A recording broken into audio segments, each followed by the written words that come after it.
ହାଥିରାମ ବାବାଜୀ ସମାଧି। ହାଥିରାମ ବାବାଜୀ ଉତ୍ତର ଭାରତରୁ ତିରୁମଳାକୁ ଆସିଥିବା ଏକ ମହାନ ଭକ୍ତ ଥିଲେ। କ୍ରିଡଳ ନାମକ ଗ୍ରାମରେ, ଏହା ଦିଲ୍ଲୀ ସହରରୁ ପ୍ରାୟ 36 କିଲୋମିଟର ଦୂରରେ ଅବସ୍ଥିତ, ଜନ୍ମ ନେଇଥିଲେ। ରାମାନନ୍ଦ ମଠରେ ଥିବା ନିଜ ଗୁରୁଙ୍କ ଅନୁମତି ସହିତ ତୀର୍ଥଯାତ୍ରା କରିବା ସମୟରେ ପ୍ରାୟ 1500 ଶତାବ୍ଦୀରେ ସେ ତିରୁମଳାକୁ ପହଞ୍ଚିଥିଲେ। ହାଥିରାମ ବାବାଜୀ ଶ୍ରୀ ଭେଙ୍କଟେଶ୍ୱର ସ୍ୱାମୀଙ୍କ ସହିତ କଥା ହୋଇଥିଲେ ଏବଂ ପାଚିକା ଖେଳୁଥିଲେ। ପାଚିକା ଖେଳରେ ଶ୍ରୀ ଭେଙ୍କଟେଶ୍ୱର ସ୍ୱାମୀ ମଧ୍ୟ ନିଜେ ଆସି ହାଥିରାମ ବାବାଜୀଙ୍କ ସହ ଖେଳୁଥିଲେ। ହାଥିରାମ ବାବାଜୀଙ୍କୁ ଶ୍ରୀ ଭେଙ୍କଟେଶ୍ୱର ସ୍ୱାମୀଙ୍କ ମହାନ ଭକ୍ତ ବୋଲି ସମସ୍ତେ ସମ୍ମାନ କରୁଥିଲେ। ହାଥିରାମ ବାବାଜୀ ସହିତ ହେଉଥିବା ସମ୍ଭାଷଣରେ ଶ୍ରୀ ଭେଙ୍କଟେଶ୍ୱର ସ୍ୱାମୀଙ୍କ କଥା ଅନ୍ୟ କାହାକୁ ଶୁଣିବାକୁ ମିଳୁନଥିଲା। କିନ୍ତୁ କିଛି ଲୋକ କହୁଥିଲେ, ହାଥିରାମ ବାବାଜୀ ସମସ୍ତଙ୍କର ସମ୍ମାନ ପାଇବା ପାଇଁ ଶ୍ରୀ ଭେଙ୍କଟେଶ୍ୱର ସ୍ୱାମୀଙ୍କ ସହ କଥା ହେଉଛନ୍ତି ବୋଲି ନଟୁଛନ୍ତି।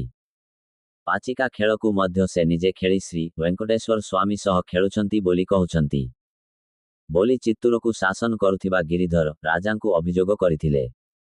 ଗିରିଧର ରାଜା ଶ୍ରୀ ହାଥିରାମ ବାବାଜୀଙ୍କୁ ଡାକି ପଠାଇ ତାଙ୍କ ଉପରେ ଆସିଥିବା ଅଭିଯୋଗ ବିଷୟରେ କହିଲେ, ଯଦି ତୁମେ ସତ୍ୟସାଧନ ଭାବେ ଶ୍ରୀ ଭେଙ୍କଟେଶ୍ୱର ପ୍ରଭୁଙ୍କ ଭକ୍ତ ତେବେ ଏହାକୁ ପ୍ରମାଣ କରିବାକୁ ପଡ଼ିବ। ଆସନ୍ତାକାଲି ସକାଳ ପୂର୍ବରୁ ପ୍ରଭୁଙ୍କ ସାହାଯ୍ୟରେ ଏହି କକ୍ଷରେ ଥିବା ସମସ୍ତ ଆଖୁ ତୁମକୁ ଖାଇ ସାରିବାକୁ ହେବ, ନଚେତ୍ ତୁମକୁ ଦଣ୍ଡ ଦିଆଯିବ। ଏହା କହି ଗିରିଧର ରାଜା ଆଖୁ ଭରା ଘରରେ ଶ୍ରୀ ହାଥିରାମ ବାବାଜୀଙ୍କୁ ବନ୍ଦ କରିଦେଲେ। ରାତିରେ ଶ୍ରୀ ହାଥିରାମ ବାବାଜୀ ଆଖିରୁ ଲୁହ ଝରାଇ ପ୍ରାର୍ଥନା କଲେ, ହେ ପ୍ରଭୁ, ଏତେ ଆଖୁ ମୁଁ କେବେ ବି ଖାଇପାରିବି ନାହିଁ। ଯଦି ମୁଁ ଖାଇପାରିବି ନାହିଁ, ରାଜା ମୋତେ ଦଣ୍ଡ ଦେବେ ଏବଂ ଏହା ଦ୍ୱାରା ସେ ପାପର ଭାଗୀ ହେବେ। ଏହା ଘଟୁ ନାହିଁ, ଏହା ମୋର ଏକମାତ୍ର ପ୍ରାର୍ଥନା। ଲୋକମାନେ ମୋତେ ମିଥ୍ୟା ଅଭିଯୋଗ କରିଛନ୍ତି। ଏହି ସତ୍ୟକୁ ପ୍ରମାଣ କରିବାର ସାମର୍ଥ୍ୟ କେବଳ ଆପଣଙ୍କ ପାଖରେ ଅଛି। ଏଭଳି ପ୍ରାର୍ଥନା କରି ସେ ଶୋଇପଡ଼ିଲେ। ସେହି ରାତିରେ ଦିବ୍ୟ ଚମତ୍କାର ଘଟିଲା। ଶ୍ରୀ ଭେଙ୍କଟେଶ୍ୱର ପ୍ରଭୁ ଏକ ହାତୀ ରୂପେ ପ୍ରକଟ ହୋଇ ସମସ୍ତ ଆଖୁ ଖାଇଦେଲେ ଏବଂ ଗର୍ଜନ କଲେ। ସେହି ଗର୍ଜନ ଶୁଣି ଶ୍ରୀ ହାଥିରାମ ବାବାଜୀ ଜାଗିଉଠି ହାତୀ ରୂପୀ ପ୍ରଭୁଙ୍କ ସ୍ତୁତି କରିବାକୁ ଲାଗିଲେ।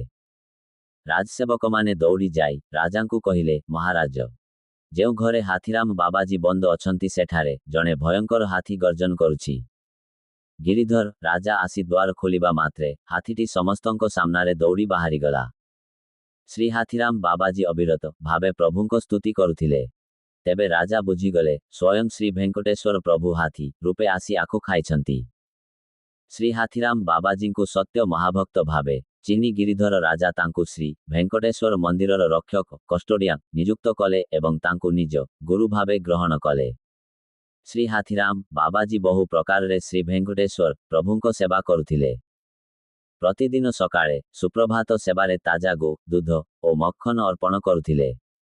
ଆଜି ବି ହାଥିରାମ ବାବାଜୀ ମଠରୁ ସୁନାରେ ମୁଡ଼ା ଥାଳିରେ ଦୁଧ ଓ ମକ୍ଖନ ଆଣି ସୁପ୍ରଭାତ ସେବାରେ ଅର୍ପଣ କରାଯାଏ।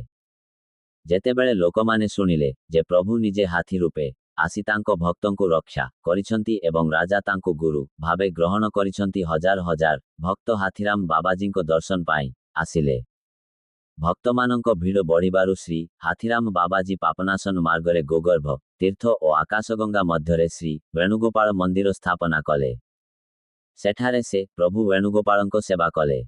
ସେଠାରେ ସେ ରାୟ ନାମକ ଗଛର ପତ୍ର ମାତ୍ର ଭୋଜନ କରୁଥିଲେ। ସେହି ଗଛ ଆଜି ବି ଅଛି ଏବଂ ଭକ୍ତମାନେ ତାହାର ପତ୍ର ଭକ୍ଷଣ କରିପାରନ୍ତି। ଦୀପାବଳିର ପୂର୍ବ ଦିନ ଶ୍ରୀ ହାଥିରାମ ବାବାଜୀ ଜୀବିତ ସମାଧି ଗ୍ରହଣ କଲେ।